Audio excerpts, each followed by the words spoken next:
क्या सबसे पहले हुजूर सल्लल्लाहु अलैहि वसल्लम का नूर बनाया गया? क्या ये बात दुरुस्त है कि अल्लाह ताला ने सबसे पहले नबी सल्लल्लाहु अलैहि वसल्लम के नूर को बनाया और फिर उस नूर से कलम, लौहे महफूज और तमाम मखलूक़ात को पैदा किया? नौमान साहब इंडिया से। नहीं जी, ऐसी कोई मुसनद हदीस नहीं है, मनगढ़ंत रिवायात हैं इस बारे में। अव्वलु मा खलक़ल्लाहु नूरी, के सबसे पहले अल्लाह ने मेरे नूर को बनाया, ऐसी कोई ये हदीस है, रिवायत है, लेकिन सही हदीस नहीं है। बहुत ही मनगढ़ंत रिवायत है, बहुत शदीद ज़ौफ़ है इस रिवायत में। या अहल किताब क़द जाअकुम रसूलुना, अब ये वही अंदाज है जो सूरह निसा के आखिर में था। ऐ किताब वालो, क़द जाअकुम रसूलुना, आ गया है तुम्हारे पास हमारा रसूल सल्लल्लाहु अलैहि वसल्लम। युबय्यिनु लकुम कसीरम मिम्मा कुंतुम तुख़फ़ून, जो जाहिर कर रहा है तुम पर अक्सर वो चीजें जो तुम छुपा रहे थे। मिनल किताब, किताब में से, व याफ़ू अन कसीर, अभी बहुत सी चीजों से तो दरगुजर भी कर रहा है, तुम्हारे सारे भांडे नहीं फोड़े उसने। क़द जाअकुम मिनल्लाहि नूरुन व किताबुम मुबीन, आ चुका है तुम्हारे पास अल्लाह की तरफ से नूर भी और रोशन किताब भी। अस्सलामु अलैकुम प्यारे दोस्तों, आज हम जानेंगे क्या अल्लाह ताला ने सबसे पहले नबी करीम सल्लल्लाहु ताला अलैहि वसल्लम के नूर को बनाया। उन उलमाओं से सुनेंगे उनकी वजाहत, उन लोगों का बयान भी सुनेंगे जो इसे नहीं मानते और उन लोगों का बयान भी सुनेंगे जो इसे मानते हैं। आज का दौर सोशल मीडिया का दौर है, यह जानना हमारे लिए बहुत ज़रूरी है क्या सही है और क्या गलत, क्योंकि हल्की सी गलती इंसान को ईमान से दूर कर देगी। आज समझ में आया आला हजरत का वो शेर जो आपको अभी सुनना चाहिए कि आँख से काजल साफ चुरा ले, यहाँ वो चोर बला के हैं, तेरी गठरी ताकी है और तूने नींद निकाली है। चलिए वीडियो को शुरू करते हैं। क्या सबसे पहले हुजूर सल्लल्लाहु अलैहि वसल्लम का नूर बनाया गया? क्या ये बात दुरुस्त है कि अल्लाह ताला ने सबसे पहले नबी सल्लल्लाहु अलैहि वसल्लम के नूर को बनाया और फिर उस नूर से कलम, लौहे महफूज और तमाम मखलूक़ात को पैदा किया? नौमान साहब इंडिया से। नहीं जी, ऐसी कोई मुसनद हदीस नहीं है, मनगढ़ंत रिवायात हैं इस बारे में। अव्वलु मा खलक़ल्लाहु नूरी, के सबसे पहले अल्लाह ने मेरे नूर को बनाया, ऐसी कोई ये हदीस है, रिवायत है, लेकिन सही हदीस नहीं है। बहुत ही मनगढ़ंत रिवायत है, बहुत शदीद ज़ौफ़ है इस रिवायत में। या अहल किताब क़द जाअकुम रसूलुना, अब ये वही अंदाज है जो सूरह निसा के आखिर में था। ऐ किताब वालो, क़द जाअकुम रसूलुना, आ गया है तुम्हारे पास हमारा रसूल सल्लल्लाहु अलैहि वसल्लम। युबय्यिनु लकुम कसीरम मिम्मा कुंतुम तुख़फ़ून, जो जाहिर कर रहा है तुम पर अक्सर वो चीजें जो तुम छुपा रहे थे। मिनल किताब, किताब में से, व याफ़ू अन कसीर, अभी बहुत सी चीजों से तो दरगुजर भी कर रहा है, तुम्हारे सारे भांडे नहीं फोड़े उसने। क़द जाअकुम मिनल्लाहि नूरुन व किताबुम मुबीन, आ चुका है तुम्हारे पास अल्लाह की तरफ से नूर भी और रोशन किताब भी। यह मकाम कुरान का ऐसा है कि यहाँ नूर से मुराद एहतिमाल में हुजूर की शख्सियत भी हो सकती है। वहां मैंने कहा था अंज़लना इलैकुम नूरम मुबीना, नाजिल कर दिया है तुम्हारी तरफ एक रोशन नूर, वहां उससे मुराद कुरान बनता है। इसलिए कि हुजूर के लिए लफ्ज़ अंज़लना ये सही नहीं, उस पर मुंतबिक नहीं हो सकता बेसत के लिए। लेकिन यहां जाअकुम मिनल्लाहि नूरुन व किताबुम मुबीन, ये भी मानी हो सकते हैं कि नूर भी कुरान को कहा गया हो और वाव जो है ये वाव तफसीरी हो। आ गया है तुम्हारे पास नूर यानी किताब मुबीन, ये भी मानी हो सकते हैं, एहतिमाल ये भी है। लेकिन ये कि ये एहतिमाल भी मौजूद है कि यहाँ नूर से मुराद मोहम्मद रसूलुल्लाह सल्लल्लाहु अलैहि वसल्लम की ज़ात है और आपकी रूहानियत आपके पूरे वजूद के ऊपर गालिब थी, छाई हुई थी, लिहाजा आपको मुजस्सम नूर भी कहा जा सकता है। ये सिर्फ यूं समझिए इस्तिआरे का अंदाज है, इसमें कोई हर्ज की बात नहीं। क़द जाअकुम मिनल्लाहि नूरुन व किताबुम मुबीन यहदी बिहिल्लाहु मन इत्तबा रिज़वानहु सुबुल सलाम, इसके जरिए से अल्लाह ताला रहनुमाई फरमाता है उनकी जो उसकी रजा के जुया हैं, मुतलाशी हैं, सलामती के रास्तों की हिदायत फरमाता है। व युख़रिजुहुम मिनज़ ज़ुलुमाति इलन नूर, और निकालता है उन्हें अंधेरों से रोशनी की तरफ बिइज़्निही, अपने हुक्म से। व यहदीहिम इला सिरातिन मुस्तक़ीम, और उनकी रहनुमाई फरमाता है, हिदायत देता है उन्हें सीधे रास्ते की तरफ। ये तीन सवाल हमारी सभ्यता की उच्च कोटि गुणों से मिश्रित सभ्यता हमारी है कि हम आने वाले का नाम पूछते हैं, कहाँ से आए हो, ताकि उसके अनुसार उसकी सेवा कर सकें, अकेले हो या साथ में कोई है। अगर समाज के इन तीनों सवालों को उठाया जाए तो इसी आयत में तीनों का जवाब है। क़द जाअकुम मिनल्लाहि नूरुन व किताबुम मुबीन में तीनों प्रश्नों का जवाब है। आने वाले से हमने पूछा आप हैं कौन? कुरान ने जवाब दिया नूर, प्रकाश, लाइट, नूर हूं। कहां से आ रहे हैं आप? क़द जाअकुम मिनल्लाह, रब की तरफ से आ रहा हूं। न मैं सागर से आ रहा हूं, न नदियों से आ रहा हूं, न पहाड़ों से आ रहा हूं, न हवाओं से आ रहा हूं, रब की तरफ से आ रहा हूं। अकेले हैं? नहीं, वो किताब मुबीन, साथ में रोशन किताब है, प्रकाशित पुस्तक, ग्लोरियस बुक।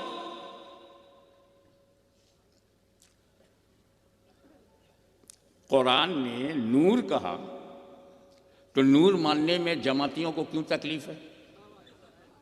खुदा नूर कहे और आपका दिल नूर ना माने, तुम कितने बेनूर हो।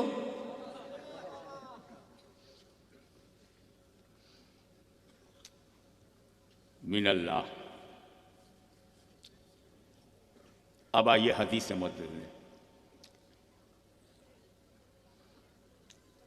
कि ये नूर है और इसके साथ किताब है। सवाल पैदा होता है, मेरा नबी नबी है, रसूल है, मैसेंजर ऑफ गॉड,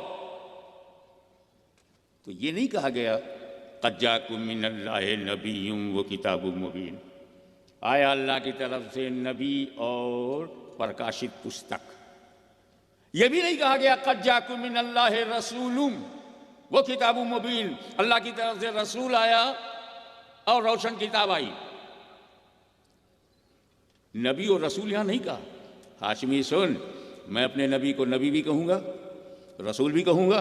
पढ़ ले कुरान, मैंने नबी भी कहा है, मैंने रसूल भी कहा है, मगर यहां मैं नबी और रसूल नहीं कहूंगा, यहां मैं नूर कहूंगा। नूर, मैं कहूंगा प्रकाश, प्रकाश, मैं उन्हें रोशनी कहूंगा, नूर कहूंगा, क्योंकि इनके साथ किताब आई है और किताब अंधेरे में नहीं पढ़ी जाती।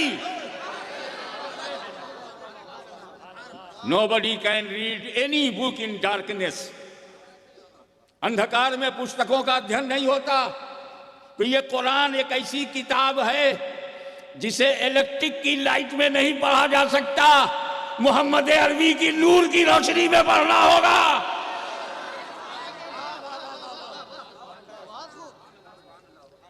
दास कैपिटल पढ़ना है, लैंप जला के पढ़ लो।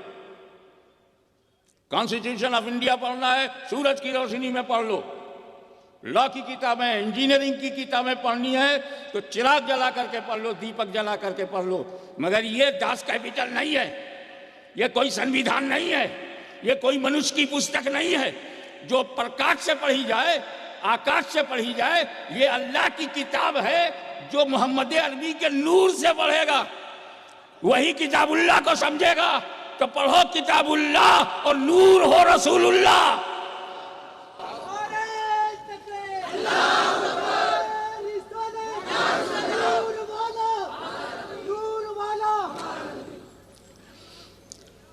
और नूर बना कब? कहते ना कद जाअकुम, कद जाअकुम, no doubt, came to you, आया, नूर आया। ये तो बहुत मामूली आदमी जानता है कि आता वही है जो पहले से हो। एक एक जुमला समझो, मैं समय सीमा में ही अपनी पूरी बात कर डालना चाहता हूं, क्योंकि जितना प्रशासनिक हमको रसूल ने बनाया है, प्रशासन को प्रोत्साहन देना, उसके सहायक बनना, अपना योगदान देना, ये तो हमने 1400 बरस पहले से सीख रखा।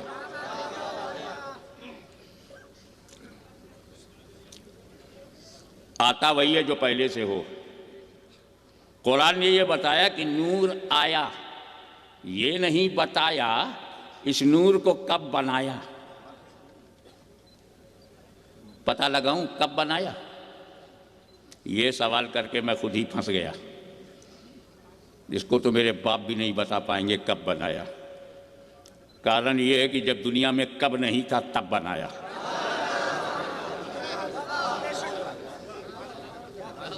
जमी से पहले, जमा से पहले, बकी से पहले, बका से पहले, जर्रा जर्रा से पहले, कत्ता कत्ता से पहले, सहरा सहरा से पहले, गुलशन गुलशन से पहले, चमन चमन से पहले, धरती से पहले, गगन से पहले, आकाश से पहले, पाताल से पहले, सूर्य से पहले, चंद्रमा से पहले, सितारों से पहले, बहारों से पहले, नज़ारों से पहले, आदम से पहले, शीत से पहले, नूह से पहले, यह्या से पहले, जकरिया से पहले, यूसुफ से पहले, अय्यूब से पहले, याकूब से पहले, इब्राहिम से पहले, इस्माइल से पहले, अब्दे मोनाफ से पहले, हाशिम से पहले, अब्दुल मुत्तलिब से पहले, अब्दुल्ला से पहले।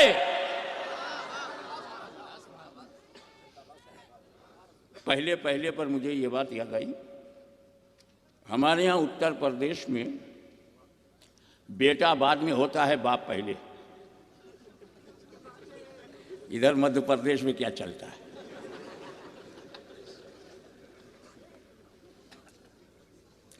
मखदूम साहब की दरगाह जो है अयोध्या से कोई 80 किलोमीटर, वहाँ भी सिस्टम यही है, बेटा बाद में बाप पहले, पोता बाद में दादा पहले, परपोता बाद में परदादा पहले। यहाँ ध्यान रहे, मैं बशरियत की बात नहीं कर रहा हूँ, मैं ह्यूमन स्ट्रक्चर की बात नहीं कर रहा हूँ, मैं मनुष्य के रूप की बात नहीं कर रहा हूँ, मैं बात कर रहा हूं अस्तित्व, एग्जिस्टेंस। मैं वजूद की बात कर रहा हूं, बशरियत की नहीं, मानव रूप की नहीं, अस्तित्व की, वजूद की। एक हम हैं, तुम हो, भारत के 135 करोड़ लोग, दुनिया के 7 अरब लोग, 7 billion population of the world, Fiji से लेकर अमेरिका तक।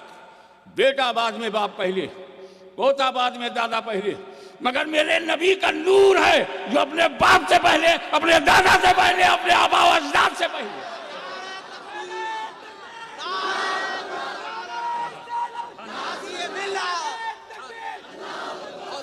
ये बाप के बाद पैदा होने वालों, नबी से अपना मुकाबला मत करना।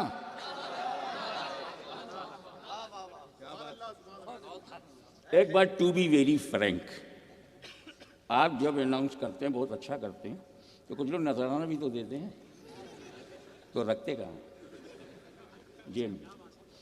ये मैंने इसलिए पूछा कि रखने के लिए जगह चाहिए, कोई चीज रखने के लिए जगह चाहिए। और जब नूर सबसे पहले बना तो रखा कहाँ? जगह से पहले, मक्का से पहले, धरती से पहले, गगन से पहले, जन्नत से पहले, जिब्रील से पहले, मलाइका से पहले, नबियों से पहले, धरती से पहले, ब्रह्मांड से पहले, सृष्टि से पहले, सबसे पहले। अव्वलो मा खलक अल्लाह नूरी, first of all which is created by Allah almighty is my नूर। सर्वप्रथम अल्लाह ने जिसकी रचना की है वो मेरा नूर है, सर्वप्रथम, सबसे पहले। तो रखा कहाँ? रखा कहाँ? का बेवकूफ, इस नूर के लिए जगह ढूंढ रहा है। कैच कीजिएगा, इस नूर के लिए तो जगह ढूंढ रहा है। ये मेरा नूर है, ये मेरा नूर है, ये जगह का मुहताज नहीं, जगह इस नूर की मुहताज है।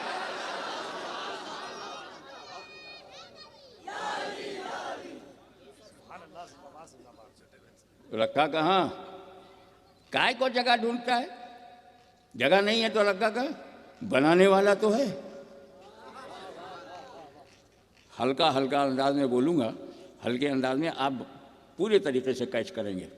बनाने वाला तो है, बनाने वाले ने नूर बनाया, बनाया कुर्बे खास में रखा, और आसान कर दूं, बनाया अपने पास में रखा। हबीब हो इसीलिए करीब हो, बनाया अपने करीब रखा। और करीब क्यों रखा? मैं तुम्हें देखूं तो मुझे देखो, मैं तुम्हें देखूं तो मुझे, यही तो प्यार है। मैं तुम्हें देखूं तो मुझे देखो, यही तो मोहब्बत है। मैं तुम्हें देखूं तो मुझे देखो, यही तो ताल्लुक़ है। मैं तुम्हें देखूं तो मुझे देखो, इसी में मेरी रज़ा है। तुम मुझे देखो, मैं तुम्हें देखूं। महबूब मैंने तीसरा बनाया ही नहीं जो हमारे देखने को देखे, तीसरा है ही नहीं। तुम मुझे देखते रहो, मैं तुम्हें देखता रहूं। जुमला आया तो यूं समझो, ए महबूब सबसे पहले तुम्हारे नूर को मैंने इसलिए बनाया कि बनाकर जैसा मैं देख लूं कोई और देखने ना पाए।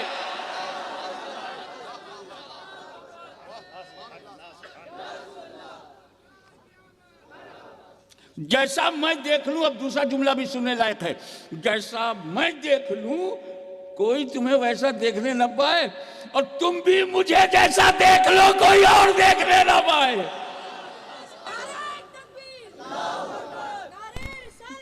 नूर ने जात भी देखा और सिफात भी देखा। तो अव्वल नबी तो वही हुए, कहा भी है कुन तो नबी हूँ वादम बैनल माए व तीन, I was prophet when Adam was between water and soil. आदम मिट्टी और पानी के दरमियान थे, आबो गिल के मरहले तय कर रहे थे। आई वॉज प्रॉफिट, अव्वल तो हो गए, फिर आखिर कैसे? जो सर्वप्रथम है वो अंतिम कैसे?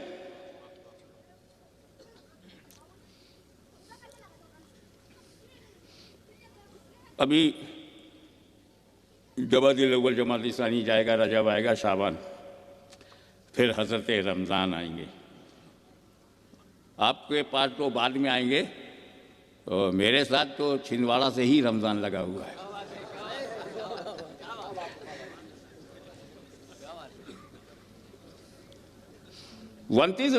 शाबान को चांद देखा जाएगा। उस चंद्रमा से हम इस्लामी दिनांक, इस्लामी समय सारणी बनाएंगे। तो अब न दिखाई पड़े तो गवाह चाहिए। कितने, कम से कम कितने गवाह चाहिए? 2। और कोई साहब? कम से कम 2। आपकी क्या राय? 2 for your kind information. Eid के लिए तो 2 गवाह कम से कम चाहिए। रमज़ान के लिए, रमज़ान साहब भी सुन लें, एक ही गवाह काफ़ी है। Only one eye witness is enough for Ramzan. Islam कितना natural, logical and psychological religion है कि वो मानव की मानसिकता को कितना जानता है कि उसने कानून बनाया तो मानव स्वभाव को सामने रखकर कि रमज़ान की झूठी गवाही कोई देगा नहीं भूखा रहने के लिए। अब ईद में रोजा रखने से छुटकारा मिलता है, इसलिए एक गवाह नहीं, गवाह पे गवाह डाल दो, बात गलत ना होने पाए। अब हमारे मुफ्ती साहब बैठे हुए हैं, शायद कोई गवाह मिल जाए। दरवाजा खुला है गवाहों के लिए। एक साथ 4 आदमी आए। मुफ्ती साहब चांद हो गया, ऐलान कर दीजिए लोग तरावी पढ़े, कल से रोजा रखें। मुफ्ती साहब ने पूछा, आप में से किसने देखा? बोले नहीं, मैंने सुना है। हाँ, और गवाही देने चले आए, देखा भी नहीं। You are not eyewitness. तुम्हें चांद दृश्य गोचर नहीं हुआ और गवाही देने आ गए। मैंने सुना, फिर आप जाइए। 2 आए। हाँ, आप दोनों में से किसने देखा है? जी हम दोनों ने सुना है। 10 आए, 5 आए, सब बोले मैंने सुना है, खबर सच्ची है, मैंने सुना है। मुफ्ती साहब कलम उठाते हैं, रख देते हैं। या अल्लाह, देखने वाला नहीं आया। रात के 1 बज गए। मुंशी ने कहा, मुफ्ती साहब कहिए तो दरवाजा बंद करूं, सब सुनने वाले आ रहे। मुफ्ती साहब समझदार, धैर्यपूर्ण उनका मिजाज, कह रही अभी दरवाजा बंद न करो, शायद देखने वाला आ जाए।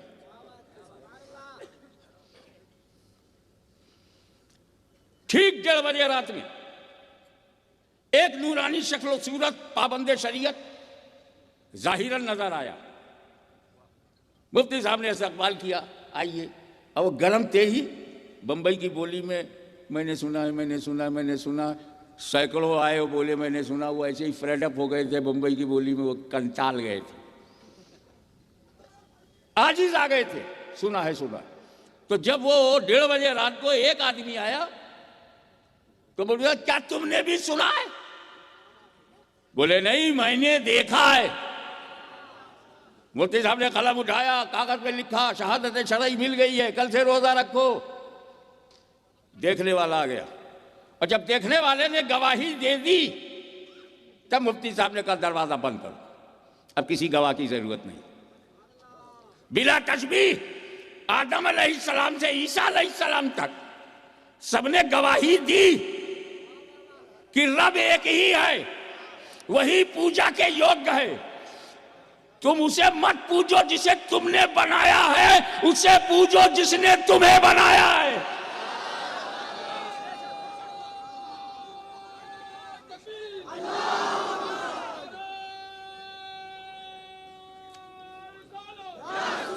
ए मानव जाति, सुन लो कि सृष्टि में सर्वश्रेष्ठ रचना तुम हो। पहाड़ बनोगे दर्जा घट जाएगा, दरिया बनोगे दर्जा घट जाएगा, जानवर बनोगे दर्जा घट जाएगा, जानवर की औलाद बनोगे दर्जा घट जाएगा। अरे तुझे रब ने इंसान बनाया और मानव से बढ़कर सृष्टि में कोई महत्वपूर्ण नहीं है। हर नबी ने गवाही दी, लेकिन जमाने ने पूछा, देखा है? नो गॉड बट गॉड, ला इलाहा इल्लल्लाह। कोई पूजा के योग्य नहीं है सिवाय रब के, सिवाय अल्लाह के, सिवाय खुदा के कोई पूजा के लायक नहीं है। बस ओनली एक ईश्वरवाद, एक ही ईश्वर है, वही सृष्टि का रचयिता है, वही निराकार है, अनंत है, वही पूजा के लायक है। हर नबी ने गवाही दी, मगर जब कहा गया क्या देखा है? नहीं, मुझे वही इलाही से पता है, मुझे किताब इलाही से पता है, मुझे सहीफों से पता है। पक्की बात है, सच्ची बात है, हाँ मानता हूं सच्ची बात है, पर देखा है क्या? आदम क्या आपने देखा? शीश क्या आपने देखा? हजरत नूह क्या आपने देखा? 1,24,000 अंबिया आते रहे, गवाही देते रहे, मैंने सुना है, मैंने सुना है। तो गवाही देने का सिलसिला जारी रहा, क्योंकि सुनने वाले आ रहे थे, सुनकर गवाही दे रहे थे। मगर 12 रबीउल अव्वल की सुबह सादिक को 40 साल की उम्र में फारान की चोटी पर खड़े होकर जब मेरे नबी ने कहा खुदा के सिवा कोई पूजा के लायक नहीं, जमाने ने पूछा क्या तुमने भी सुना है? बोले नहीं, मैंने देखा है।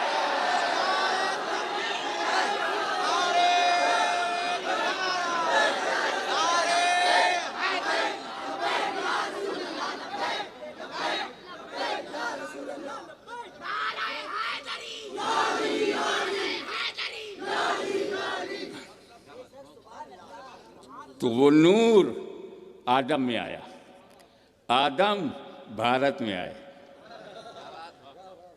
तो जन्नत से निकलकर जिस जगह को रब ने पसंद किया अपने नबी आदम के लिए, वो हमारा हिंदुस्तान है। और इसीलिए वो महान है, अल्लाह मेहरबान है। और इस पर अच्छा लगा, मादर वतन फारसी में लगाया, हिंदी में नहीं कहा। धरती अम्मा, उस जमाने में कोई देश नहीं था, धरती, जहां चले जाओ मालिक वहीं के हो। वह यहाँ क्या चांदा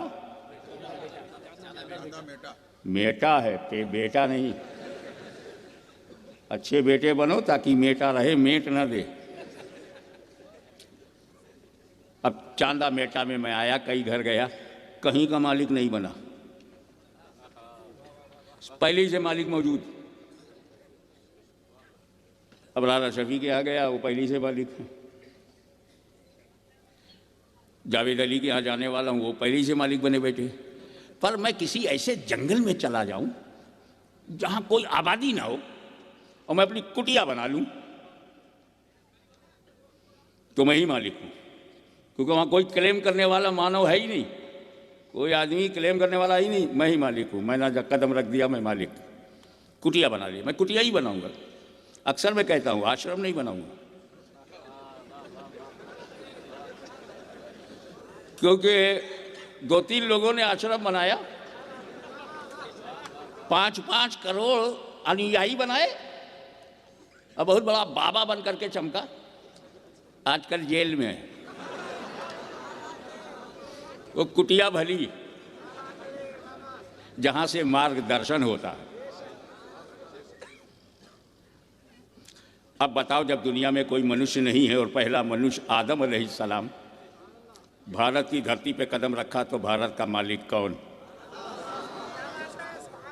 और उसी आदम की हम हैं औलाद। तो हम भारत में किराएदार नहीं, अपने बाप की जमीन पर हैं।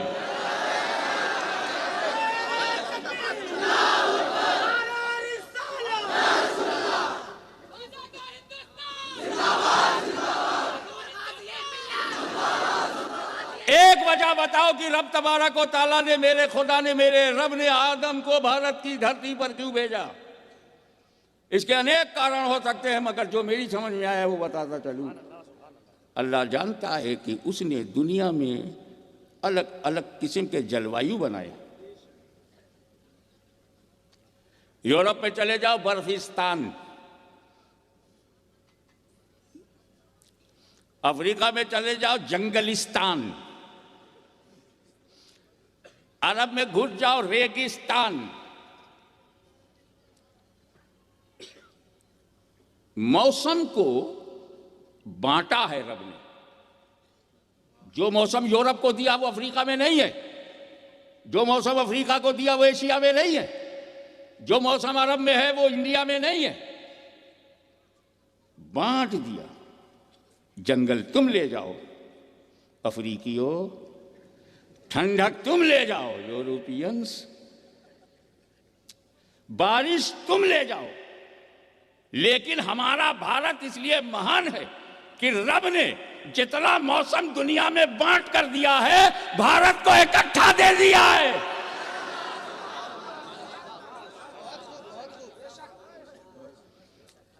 अगर तुम्हें अरब का रेगिस्तान देखना है तो पासपोर्ट मत बना, राजस्थान चला जा। अगर तुझे अफ्रीका का जंगलिस्तान देखना है तो वीजा मत ले, आसाम चला जा। अगर सबसे ज्यादा वर्षा देखनी है तो चीरापूंजी में चला जा, रिकॉर्ड है। और तुझको अगर फैली हुई जमीन जो उपजाऊ है देखना है तो पंजाब और हरियाणा चला जा। तुझे पहाड़ों के दर्शन करने हैं, मध्य प्रदेश में घुस जा। सारा मौसम इकट्ठा करके जिसे दिया वो हिंदुस्तान है। और कारण यह है कि सबसे पहले अल्लाह के नबी का कदम जहां पड़ जाए, सारा मौसम इकट्ठा हो जाए। और मेरे भारत के महान होने का एक कारण यह भी है कि जब आदम अलैहिस्सलाम का पाक कदम, उनके पवित्र चरण भारत की धरती को टच किया तो अकेले आदम नहीं थे, उनके जिस्म नूरे मोहम्मदी भी था। इसीलिए उनके चरणों के प्रताप से मेरा भारत महान हुआ है, बेईमानों की वजह से महान नहीं है। ये रब के नबी के पवित्र पग पड़ जाने से उनके चरणों का प्रताप है। इसलिए हिंदुस्तान को बचा के रखो, क्योंकि हम उन लोगों में नहीं हैं जो जिंदा रहें भारत में और मरकर कहीं और जाएं। मरेंगे तो 2 गज जमीन भी भारत ही की लेके रहेंगे। यह हमारा देश प्रेम अटल है, अडिग है, अपरिवर्तनीय है। फिर वो नूर पाक पुश्तों से होता हुआ, पाक रहमों से होता हुआ, पुश्तहाए मुबारका राम तैयबा से होता हुआ जनाब अब्दुल्ला तक आया, हजरत आमिना में आया। 12 रबीउल की सुबह सादिक को जलवागर हुआ। मगर नूर वहीं ख़त्म नहीं हो रहा है, सफ़र बंद नहीं हुआ। पहले नबियों को चमकाता रहा, बाद में घर वालों को चमकाने लगा। अहले बैते रसूल पंजतन पाक, पंजतन नबी, अली, फातिमा, हसन, हुसैन, पंजतन। ये हमारे पास भी है और देशद्रोहियों के पास भी है, मगर हमें उनमें अंतर ये है कि उनके पास एक ही पंजतन है, हमारे पास एक और पंजतन है। फॉर योर काइंड इंफॉर्मेशन, बताने के लिए कि तुम डबल पंजतनी हो। वो पंजतन जो घर से बने, नबी, अली, फातिमा, हसन, हुसैन, घर से। और दूसरे पंजतन डर से बने। नबी, सिद्दीक, फारूक, उस्मान, अली। घर वाले पंजतन भी सराखों पर, नबी के डर वाले पंजतन भी सराखों पर। हम डबल पंजतनी हैं। ए सिंगल पंजतनियों, हमारा एहतराम करो, हम डबल पंजतनी हैं। नबी के चौखट से, दर से, नजर से, सोहबत से जो पंजतन बने, नबी, सिद्दीक, फारूक, उस्मान, अली, और घर में जो बने, नबी, अली, फातिमा, हसन, हुसैन, मौला अली। तवज्जो चाहूंगा, मौला अली, आपकी किस्मत पर हाशमी कुर्बान। इस पंजतन में भी अली, उस पंजतन में भी अली।